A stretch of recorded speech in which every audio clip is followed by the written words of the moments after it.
ஓம் நமச்சிவாய. திருச்சிற்றம்பலம். சிவாய நமக. சிவசிவாய நமக. என் அன்பு குழந்தையே, உன்னுடைய மனதில் நல்லது மட்டுமே நடக்க வேண்டும் என்று மனதார வேண்டிக்கொண்டு என்னுடைய இந்த வில்வ இலையை தொடு. உன் எதிர்காலத்தில் நடக்கப் போவதை அப்படியே புட்டு புட்டு வைக்கின்றேன். நான் இன்று உன் கண்ணில் பட்டுவிட்டேன். இந்த நொடியிலிருந்து 3 மாதத்தில் என்னுடைய பரிசு உன் கிடைக்கும் உனக்கு. அதன் மூலம் உன் வாழ்க்கையே நல்லபடியாக மாறும். நீ இதுவரை கண்ணீரை மட்டும்தான் உன்னுடைய வாழ்வில் பார்த்திருக்கிறாய். உன் வாழ்க்கையில் என்னுடைய அற்புதத்தையும் அதிசயத்தையும் இப்போது நான் நிகழ்த்தப் போகின்றேன். உன் மனதில் உள்ள ஏகப்பட்ட ரகசியங்கள் எவ்வளவு என்று எனக்கு தெரியும். யாரிடமும் சொல்லாமல் அதை பத்திரமாக உனக்குள்ளே வைத்திருந்தாய் அல்லவா? அது இப்போது இன்று எனக்கு தெரிய வந்துவிட்டது. உன் ரகசியத்தை நான் உடைத்தெறிய போகிறேன். உன் வாழ்க்கையில் இனி கண்ணீர் என்பதே இருக்காது. இந்த முருகன் நான் உனக்கு வாக்கு தருகிறேன். உன் வாழ்க்கையில் நல்லது நடக்கப் போகின்றது. உன் வாழ்வு வளம் பெறும் நேரம் இது. 1000 ஆசைகள் அலைந்து ஓடிக்கொண்டிருக்கும் உன் வாழ்வில் சூறாவளி புயல் போல வந்த துன்பத்தினால் வாழ்வின் நிலை மாறி தவித்துக் கொண்டிருக்கின்றாய். உன் தளராத மனமும் சிதறாத கவனமும் மாறாத பக்தியால் வாழ்வை பாங்குடன் நடத்தி செல்கின்றாய். உன்னுடைய வாழ்வானது வளம் பெறும் நேரம் நெருங்கிவிட்டது. உன் வாழ்க்கையில் நல்லது நடக்கப் போகிறது. பொறுமைக்குள். என் பெயரை சொல்லி போற்றி என்று 108 முறை சொல். உன் வாழ்வில் சிக்கலான சவாலான விஷயங்கள் எல்லாம் ஓடோடிவிடும். உன்னை ரணப்படுத்திய அவமானங்களும் துயரங்களும் நீ வடித்த கண்ணீரும் என்றும் அர்த்தமில்லாமல் போகாது. வாழ்வில் நடைபெறுவது எல்லாம் உனக்கு எதிராகத்தான் இருக்கின்றது. அதற்காக நீ கவலைப்படாதே. அனைவருக்கும் இது போன்று நடப்பது இயல்புதான். எதற்கும் ஒரு முடிவு உண்டு இல்லையா? நல்லவர்கள் என்றும் தோற்பதில்லை. என்னை நம்பியவர்கள் என்றையும் நான் கைவிடுவதும் இல்லை. என் மீதும் என் வார்த்தைகள் மீதும் நம்பிக்கை வை. நீ நம்பிக்கையோடும் பொறுமையோடும் இரு. கஷ்டத்தை சகிக்க பழகு. எதையும் எதிர்த்து நில். உன்னை ஏமாற்றியவர்கள் நினைத்து மனம் தளர வேண்டாம். இவையெல்லாம் இன்னும் சில காலங்களில் ஒரு முடிவுக்கு வரப்போகிறது. உன்னுடைய நிலை மாறப்போகிறது. நான் நிச்சயம் மாற்றி காமிப்பேன். இந்த கஷ்ட காலத்தில் இருந்து உன்னை விடுவிக்கவே உன் கர்ம வினிகளோடு நான் போராடி கொண்டிருக்கின்றேன். அனைவரும் பார்த்து வியக்கும் வண்ணம் நீ வெற்றியை பெறப் போகின்றாய். உன்னை தேடி நிச்சயம் நல்வாழ்க்கை வந்து சேரப்போகிறது. பல வெகுமதிகள் உன்னை தேடி வரப்போகிறது. உன்னை சுற்றி உள்ளவர்களுக்கு முன் நீ பட்ட அவமானங்களுக்கும் நீ வடித்த கண்ணீருக்கும் உன்னை அவர்கள் முன்னால் தலை நிமிர்ந்து வாழ வைப்பேன். அவர்கள் உனக்கு செய்த தவறையும் துரோகத்தையும் உணர்ந்து உன்னிடம் வந்து மன்னிப்பு கேட்க வைப்பேன். உன் நிழலாக நீ செல்லும் இடமெல்லாம் உன்னோடு நானும் வந்து கொண்டிருப்பேன். நீ என் பரிபூர்ண ஆசை பெற்று என்னுடைய குழந்தை என்பதை மறந்து விடாதே. நான் வருவேன். நீ எங்கு சென்றாலும் நான் வருவேன் உனக்காக. இதுவரை கண்ணீரை மட்டுமே கண்ட நீ உன் வாழ்க்கையில் பல அற்புதங்களை காணப்போகின்றாய். என்னுடைய அதிசயங்களை உன் வாழ்க்கையில் நான் நிகழ்த்தப் போகின்றேன். இதுவரை இருந்த துன்பங்கள் எல்லாவற்றையும் நான் போக்கப் போகின்றேன். உன் மனதிற்குள்ளே பல ரகசியங்களை போட்டு நீ பூட்டி வைத்திருக்கின்றாய். அது யாருக்கும் தெரியாது என்று நினைத்து கொண்டிருக்கின்றாய். அதே வேளையில் நீ உன் மனதிற்குள் நினைப்பது கூட எனக்கு தெரியும் என்பதை நீ மறந்தும் விட்டாய். அந்த ரகசியம் என்னவென்று நான் அறிவேன். அதற்கான தீர்வையும் நான் உனக்கு கொடுப்பேன். நீ எப்படி எனக்கு தெரியக்கூடாது என்று மறைமுகமாக உன் மனதிற்குள்ளே போட்டு மூடி வைத்திருக்கின்றாயோ, அதை போலவே நானும் அதற்கான தீர்வை மூடி மறைமுகமாக உனக்கு தருவேன். யாருக்கும் தெரியாமல் உனக்கான நல்ல தீர்வை நான் தருவேன். உன் வாழ்க்கையில் உள்ள தடங்கல்கள் எல்லாம், தடைப்பட்டு வந்த விஷயங்கள் எல்லாம் இனி நன்றாக நடக்கும்படி நான் மாற்றி காமிக்கின்றேன். தடைப்பட்ட விஷயங்கள் எல்லாம் இனி நன்றாகவே செல்லும். உன் வாழ்க்கையில் உள்ள பிரச்சனைகள் எல்லாம் தீர்ந்துவிடும். கவலைப்படாதே. உன் அப்பா நான் இருக்கிறேன். உன் வாழ்க்கையை நல்லபடியாக மாற்றி காமிக்கிறேன். உன்னுடைய வாழ்க்கை பாதி முடிந்து விட்டது. அதில் நீ இப்படியே துன்பமாக கழித்து கொண்டிருக்கின்ற எண்ணம் உனக்குள்ளே வந்துவிட்டது. அதுதான் கிடையாது. இனி அடுத்த கட்டம் மிக மகிழ்ச்சியாக இருக்கப் போகிறது. ஏனென்றால் உன் வாழ்வின் 2ஆம் கட்டத்தை நீ நெருங்கிவிட்டாய். அது சந்தோஷமாக நீ நினைத்தபடியே உன் ஆசைப்பட்ட மாதிரியே நீ இருக்கப் போகிறது. உன் வாழ்க்கையை நீ ஆசைப்பட்ட மாதிரி வாழப் போகின்றாய். நீ எதிர்பார்த்தது போலவே அந்த வாழ்க்கை உனக்கு அமையப் போகின்றது. உன் வாழ்வின் அடுத்த கட்டம் ஆரம்பித்து விட்டது. என்னால் உனக்கு எல்லாமே நல்லதாக அமைக்கும்படி நான் அதை உனக்கு மாற்றி அமைத்திருக்கின்றேன். இது உனக்கு பல நல்ல நல்ல அறிகுறிகளை எல்லாம் தந்து உன் வாழ்வை உனக்கு உச்சத்தை தொடும்படி அதை நான் அமைத்து வைத்திருக்கின்றேன். நிச்சயம் உன் வாழ்க்கை ஓஹோ என்று இருக்கும். உன்னுடைய கர்மக்களை எல்லாம் குறைத்து கொள்ள வேண்டும் என்று ஆசைப்பட்டால் அதற்கு ஒரே வழி, அதை நீ தைரியமாக அனுபவிப்பது மட்டுமே. நீங்கள் எப்போதும் என்னை நினைத்து கொண்டு என் மீது நம்பிக்கை கொண்டிருந்தால் அதை அனுபவிக்கும் சக்தியை நான் உனக்கு கொடுக்கின்றேன். அது துன்பம் என்ற எண்ணம் உன்னில் ஏற்படாதவாறு நான் செய்கின்றேன். உன் வாழ்வில் நல்லது நடக்க நான் அருள் புரிகின்றேன். பொறாமை என்கின்ற வேண்டாத குணத்தை பொறுத்தவரை நமக்கு எந்த ஒரு லாபமோ நஷ்டமோ கிடையாது. பொறாமை என்பது இன்னொருவருக்கு கிட்டி இருக்கும் லாபம். வளம் கண்டு தாளாமை. வேறு ஒருவருக்கு செல்வாக்கோ புகழோ கிட்டிவிட்டால் அது நம்மை எந்த வகையில் பாதிக்கப் போகின்றது? அது எதுக்கும் நமக்கு பாதிப்பு அடையாதல்லவா? நஷ்டமாக இருந்தாலும் அவரையே சேரும், செல்வமாக இருந்தாலும் அவரையே சேரும். வேறு ஒரு அதிர்ஷ்டம் கிடைத்துவிட்டால் அதனால் நமக்கு என்ன பயன் கிடைக்கப் போகுது என்று அதை அப்படியே விட்டுவிடு. அதை சகித்து கொள்ள முடியாமல் அவதூறாக பேசிக்கொண்டிருக்காதே. அவருக்கு நஷ்டம் ஏற்பட்டு விட்டால் நாம் தான் மகிழ்ச்சி அடைவோம். இது நல்லதா? அந்த மனிதன் பலம் பெற்றால் நமக்கு என்ன? நஷ்டம் ஏற்பட்டு விட்டது என்றால் அதனால் நமக்கு என்ன? ஆனால் ஜனங்கள் இப்படி சிந்திப்பதில்லை. அவனுக்கு நலம் கிட்டினால் நாமும் மகிழ்வோமே என்று எண்ண வேண்டும். நமக்கும் நலம் கிட்டியது என்று நாமும் பெறுவோம் என்றும் முயற்சி செய்து கொண்டிருப்போம் என்றும் நேர்மறையாக சிந்திக்க வேண்டும். நாமும் பாக்கியசாலிகள் எண்ண வேண்டும். அதே நலமும் நாமும் பெறுவோம் என்று முயற்சி செய்து பார்.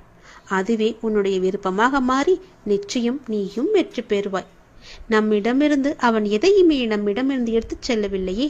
அப்படி இருக்கும்போது அவனுக்கு கொடுப்பதை வைத்து நாம் ஏன் பொறாமைப்பட வேண்டும்? பொறாமை எண்ணத்தை விட்டுவிடு. கர்மாவின் பலனாக அவன் வளம் பெற்றான். அப்படி இருக்க அதை கண்டு நாம் ஏன் பொறாமைப்பட வேண்டும்? அந்த பொறாமை என்கிற குணத்தை விட்டால் மட்டுமே உன்னுடைய கர்மாக்கள் குறைத்து கொள்ள அதுவே சிறந்த வழியாக இருக்கும். பொறாமை என்பது நீ தெரிந்து செய்வதில்லை, உன்னை அறியாமலேயே அது வந்து விடுகிறது. அவன் ஏதோ ஒரு நல்ல விதத்தில் வாழ்ந்து விட்டால் போதும். ஒரு சிரிப்பு சிரித்தால் கூட அது உன் மனதிற்கு ஏதோ ஒரு நெடுலாக தோன்றுகின்றிருக்கும். அது நீ அறிந்து செய்யவில்லை, அறியாமல் செய்ததுதான் என்று சொல்கிறேன். நிச்சயம் உன் வாழ்க்கை மாறுவதற்கு நான் துணை இருக்கிறேன். என்னுடைய நாமத்தை சொல்லி அந்த பொறாமை என்கிற வேண்டாத குணத்தை எல்லாம் வெட்டி தூக்கி எறிந்துவிடு. நீ எதை வேண்டி என்னிடம் வந்தாயோ அது வரும். அதுவும் சித்திரை மாதம் முடிவதற்குள் அது உன்னை வந்து சேரும். மகிழ்ச்சியாகவே இருப்பாய். ஏனென்றால் உன் வாழ்வில் அடுத்த கட்டம் ஆரம்பமாகிவிட்டது. உனக்கு இப்போது நன்றாக புரிந்திருக்கும். இதுவரை கடினமாக இருந்த உன்னுடைய முதல் பாகம் இப்போது மகிழ்ச்சியான இரண்டாம் பாகமாக மாறுவதற்கான அறிகுறிகள் எல்லாம் உன் கண்ணில் தென்பட்டிருக்கும். அதை நீயும் உணர்ந்திருப்பாய். அப்படி நீ உணரவில்லை என்றால் நீ வரும் நாட்களில் நிச்சயம் உணர்வாய். உன் வாழ்வின் அடுத்த கட்டம் மிக மகிழ்ச்சியாகவே உனக்கு பிடித்த மாதிரியே செல்லும். எப்படி இருக்குமோ என்ற பயமெல்லாம் வேண்டாம். நீ நினைத்த மாதிரியே உன் வாழ்க்கையின் அடுத்த கட்டம் ஆரம்பித்து விட்டது. சந்தோஷமாகவே அதை பெற்றுக்கொள். நல்லது உன் வாழ்வில் நடக்கும். உன்னுடைய துயரத்திற்கெல்லாம் முடிவு கட்ட வேண்டும் என்று நான் நினைத்து விட்டதால் உன் துயரத்திற்கான கடைசி நாளையும் நான் குறித்து விட்டேன். அது இன்றே நடக்கப் போகிறது. உன் துயரத்திற்கு இன்றே கடைசி நாள்.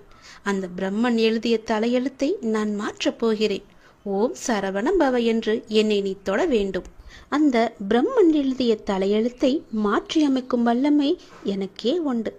கிரகங்களினால் தோன்றும் தீமைகளை எல்லாம் விலக்கி நன்மைகளை செய்யும் கிரக ஞானம் எனக்கே உண்டு. உன் அப்பா மீது உனக்கு நம்பிக்கை இருந்தால் நிச்சயம் நான் உன்னை கைவிட மாட்டேன். இப்போது எனது பெயரைச் சொல். எப்படி சொல்லி அழைக்க வேண்டுமோ அப்படியே நீ சொல்லி என்னை அழைத்துப்பார். உன்னுடைய வாழ்வில் புது வழி பிறக்கும்.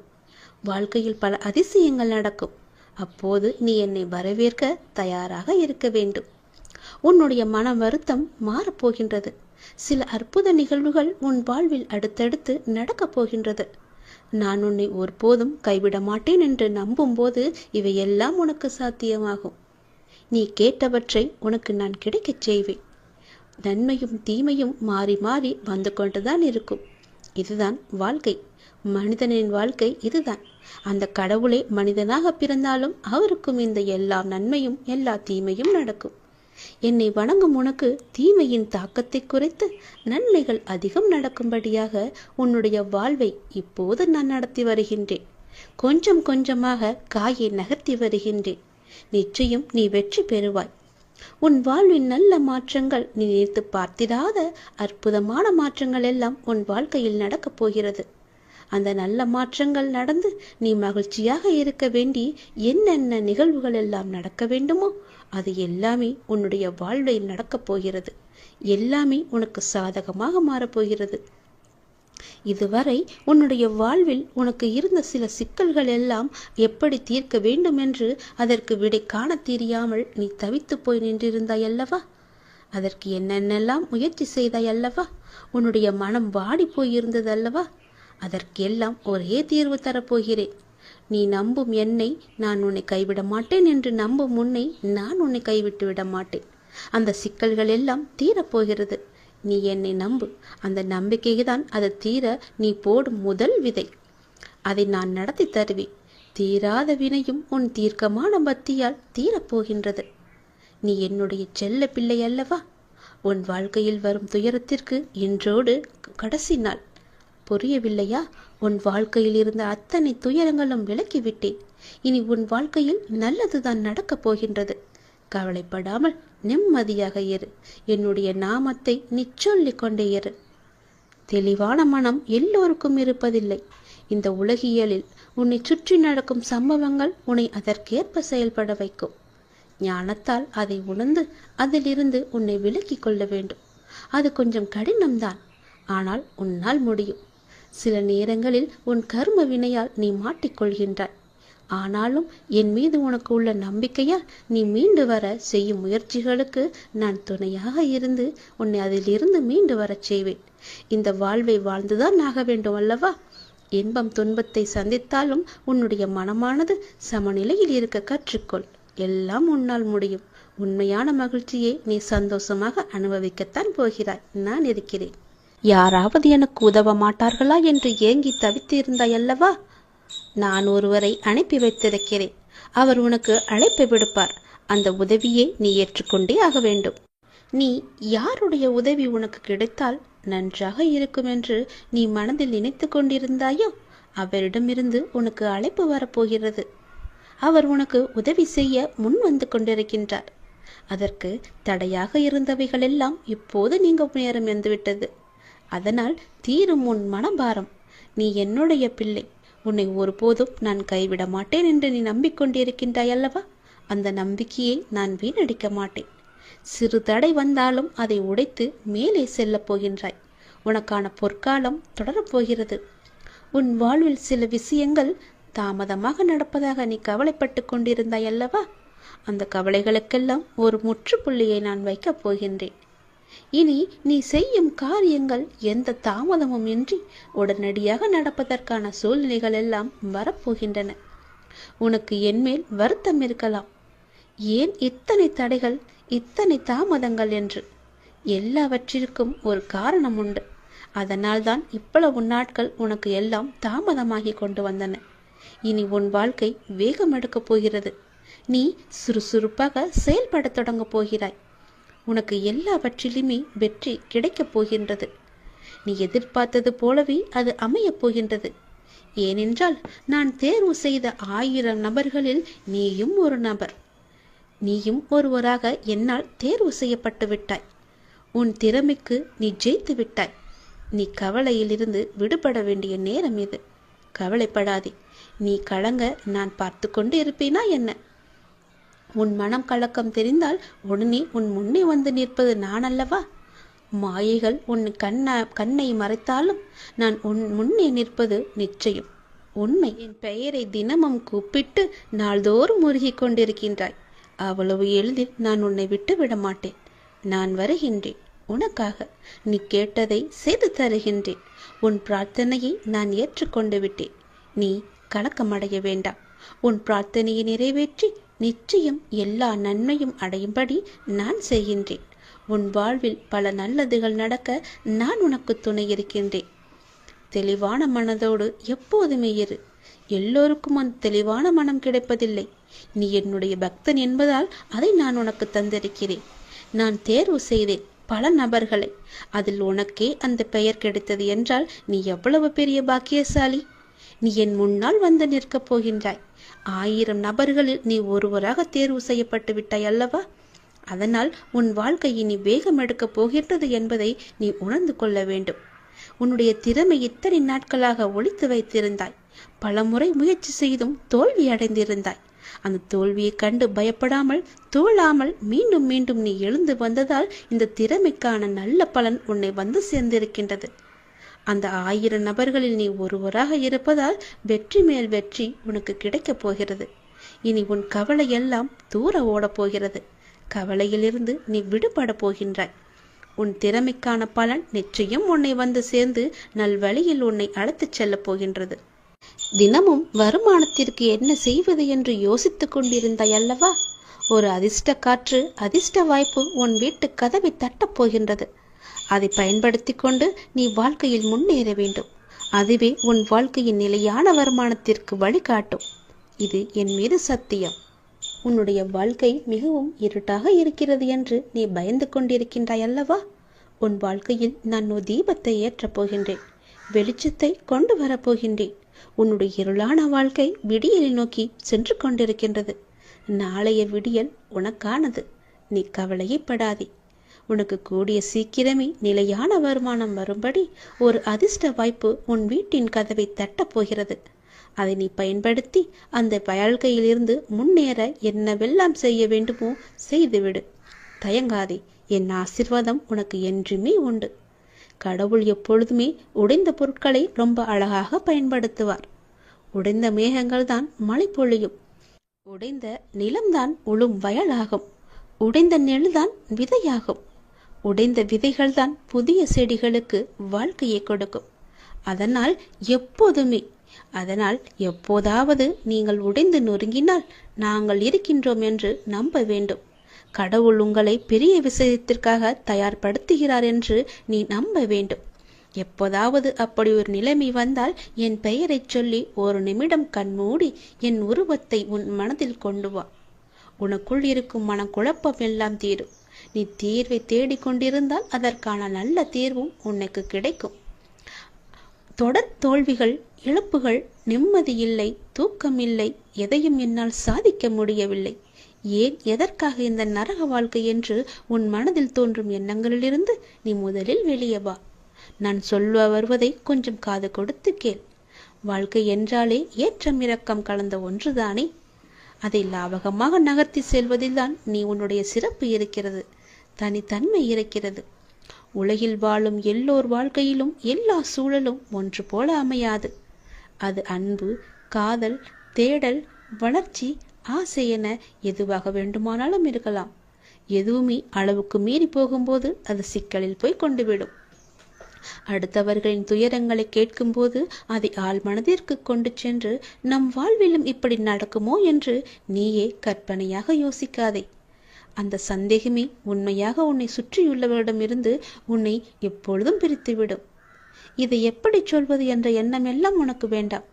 மனதில் உள்ள குப்பைகளை உனக்கு நம்பிக்கை உரியவரிடம் கொட்டிவிடு. ஒரு காகிதத்தில் எழுதி பிறகு அதை அக்னிக்கு இரையாக்கிவிடு. உன் மனதை ஒருநிலைப்படுத்தி தியானம் செய். தியானத்தின் போது எல்லா எதிர்மறை சக்தியும் என்னை விட்டு விலகிவிடும் என்ற எண்ணத்தோடு நீ தியானம் செய்.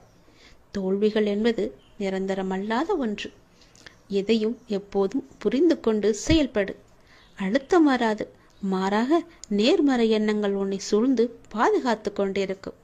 உன் மனக்குறைகள் எல்லாவற்றையுமே நீங்கிவிடும். அதை உணர்ந்து அதற்கேற்ப விழிப்புணர்வுடன் திறம்பட செயல்பட நீ கற்றுக்கொள். உன் வாழ்க்கையில் நான் இருக்கின்றேன் நிழலாக. எப்போதுமே நான் இருக்கின்ற நம்பிக்கையோடு நீ செயல்படு. உன் இருளான வாழ்க்கை இருண்டு கொண்டே இருக்கிறது என்று பயப்படாதே. அது விடியல் நோக்கி போய்க் கொண்டிருக்கிறது. நாளைய விடியல் உனக்கானது. அதில் நீ சந்தோஷத்தை மட்டுமே நீ அனுபவிப்பாய். நான் உன்னை விதியின் பிடியிலிருந்து காப்பாற்ற நினைக்கின்றேன். உன் விதியை உனக்கு வேலை செய்தாலும் அந்த விதியை முறியடிக்க நீ செய்ய வேண்டியது ஒன்றே ஒன்றுதான். உடனே சென்று எதையும் யோசிக்காமல் என் திருநீற்றை எடுத்து பூசிக்கொள். ஓம் பழனி முருகா என்று சொல்லி என் திருநீரை எடுத்து பூசு. உடனே செல். கேட்டுவிட்டு பிறகு எல்லாவற்றையுமே செய். நல்லது நடக்கும்.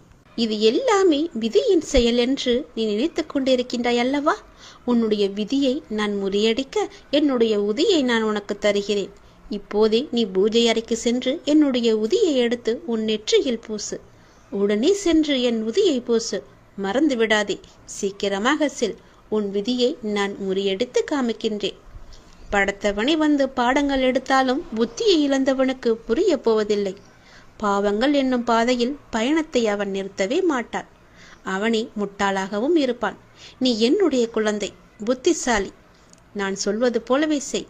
சிலரை நீ முக்கியம் என நினைக்கும் வரையில்தான் உன்னால் அவர்களுக்கு கஷ்டத்தை ஏற்படுத்த முடியும், காயத்தை கொடுக்க முடியும். சிலரை நீ கண்டு கொள்ளாமல் இருந்து பார், உன்னுடைய மன வழிகள் எல்லாமே குறையும். நீயே அதை உணர்வாய். உன்னை துரத்தி கொண்டு இருக்கும் கடுமையான துயரத்திலிருந்து விடுபட முடியாமல் கடும் வேதனை அடைந்து அதை பகிர்ந்து கொள்ள கூட எவரையும் இல்லையே என்று கலங்கி கொண்டு இருந்த உன்னை நானே தேர்ந்தெடுத்து உன் துயர் துடைக்க உன்னை தேடி நீ இருக்கும் திசையை நோக்கி ஓடி வந்திருக்கின்றேன். நான் விரும்பாமல் எவரும் என்னை தேடி வர முடியாது. அது உனக்கு நன்றாகவே தெரியும். இழந்ததை எல்லாம் உனக்கு மீட்டு தரப்போகின்றேன். உனது முன்னோர்களும் உன்னை பெற்ற தெய்வங்களும் செய்த பூர்வ ஜென்ம பந்தமும் புண்ணியங்களும் என்ன தெரியுமா? நான் உனக்கு மானசீக குருவாக கிடைத்ததுதான். அதனால் நான் உன்னை தேர்ந்தெடுத்து உன்னை தேடி உன்னுடன் இருப்பதற்காக உன் இல்லம் தேடி வந்திருக்கிறேன். எந்த சூழ்நிலையிலும் தனிமையில் இருக்கும்போது எனக்கு யாருமே இல்லையே, எனக்கு யார் இருக்கிறார்கள், எனக்கு உதவி செய்ய எவரும் கிடையாது என்று நினைக்காதே. எப்படி நடத்தப் போகிறேன் என்று பார். கண்ணீர் மல்க எனது பாதங்களில் விழுந்து அழுது கொண்டிருக்கின்றாய் நீ. காத்திரு, பொறுமையாக இரு.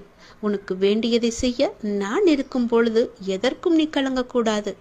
தக்க சமயத்தில் உன்னை தேடி வந்து வேண்டியதை தந்து உன்னை வழி நடத்தி செல்லவே நான் இருக்கின்றேன். நீ விரும்பிய தோற்றத்திலேயே நான் உன் முன்னே தோன்றுவேன். உன்னை பாதுகாத்து வழி நடத்தி உயர்த்துவதே எனது தலையாய கடமையாக நான் எழுதி வைத்து விட்டேன். மீண்டும் உனது கைகள் ஓங்கப் போகின்றது. நான் இருக்கும் இடத்தில் எவரையும் நான் நெருங்க விட மாட்டேன். நான் உன்னுள்ளே, உனக்குள்ளே, உன் வீட்டிலேயே நான் இருக்கின்றேன்.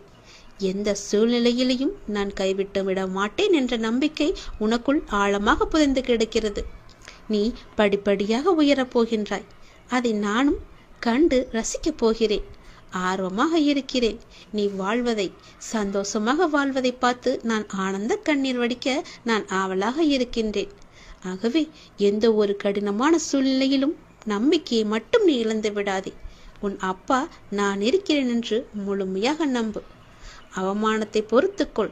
தக்க சமயத்தில் நான் வந்து உன்னை பாதுகாத்து வழி நடத்தி சென்று உன் வாழ்க்கையில் உயர்ந்த இடத்தில் உன்னை வைத்து அழகு பார்க்க போகின்றேன். என்னுடைய ஆசையை நிறைவேற்ற இப்போதே உன்னை தயார்படுத்திக்கொள்.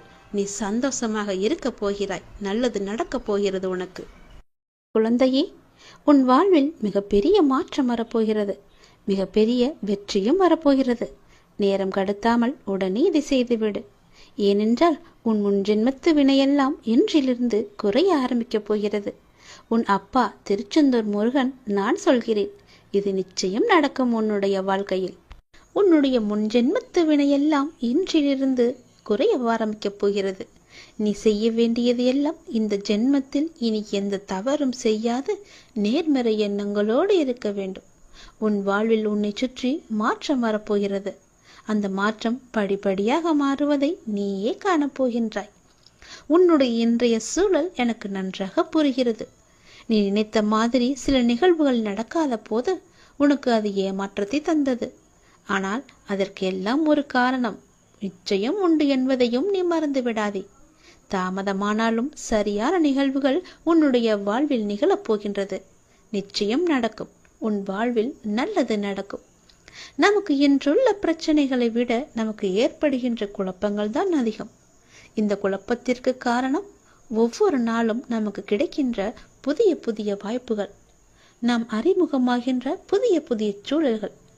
இதனால் இது நல்லதா அல்லது அது நல்லதா என யோசித்து குழம்புகிறோமே தவிர சரியான முடிவு எடுக்க முடியாமல் திணறிக் கொண்டிருக்கின்றோம். இந்த நிலையில் இருக்கிற உன்னை சரியான இடத்திற்கு நான் அழைத்துச் செல்லப் போகின்றேன். பிறந்த குழந்தையானது வெளிச்சத்தை பார்த்து கண் கூசுகிறது என்பதற்காக கண்களை மூடிக்கொண்டே இருந்தால் அதனால் கடைசி வரை இந்த உலகத்தை பார்க்க முடியாமலே போய்விடும். அது போலத்தான் நடக்கும் போதும் விழுந்து விடுவோம் என்று பயந்து கிடந்தால் அது எழுந்து நடக்கவே முடியாது. குழந்தையாய் இருக்கும் போதே பலவற்றை நாம் சாதிக்கிறோம். இப்போது வளர்ந்த பிறகு நாம் ஏன் பயப்பட வேண்டும்? நீ இந்த உலகத்தை உற்றுப்பார், நன்றாக அது உனக்கு விளங்கும். இந்த உலகில் எது நடந்தாலும் எல்லாவற்றிற்குமே ஒரு காரணம் இருக்கிறது. உங்களுக்கு நல்லது நடந்தாலும் அதற்கு ஒரு காரணம் இருக்கிறது, தீயது நடந்தாலும் அதற்கும் ஒரு காரணம் இருக்கிறது. எதுவுமே இந்த உலகில் காரண காரியம் இல்லாமல் நடப்பதில்லை. எல்லாமே இறைவனுடைய லீலை. அவன் அருளாலே எல்லாமே இங்கு நடந்து கொண்டிருக்கிறது. அதனால் எதை பற்றியும் சிந்திக்காதே. உனக்கு கிடைத்தால் மகிழ்ச்சி கொள், கிடைக்கவில்லை என்றால் நாளை கிடைக்கும் என்று நம்பி அதையும் மகிழ்ச்சியாக தள்ளிவிட்டு போ. மன அழுத்தத்தோடு இருக்காதே, சிந்தித்து பார். அது ஒருபோதும் வெற்றியை தராது. மன அழுத்தம் என்பது ஒரு நாளுமே வெற்றியை தராது.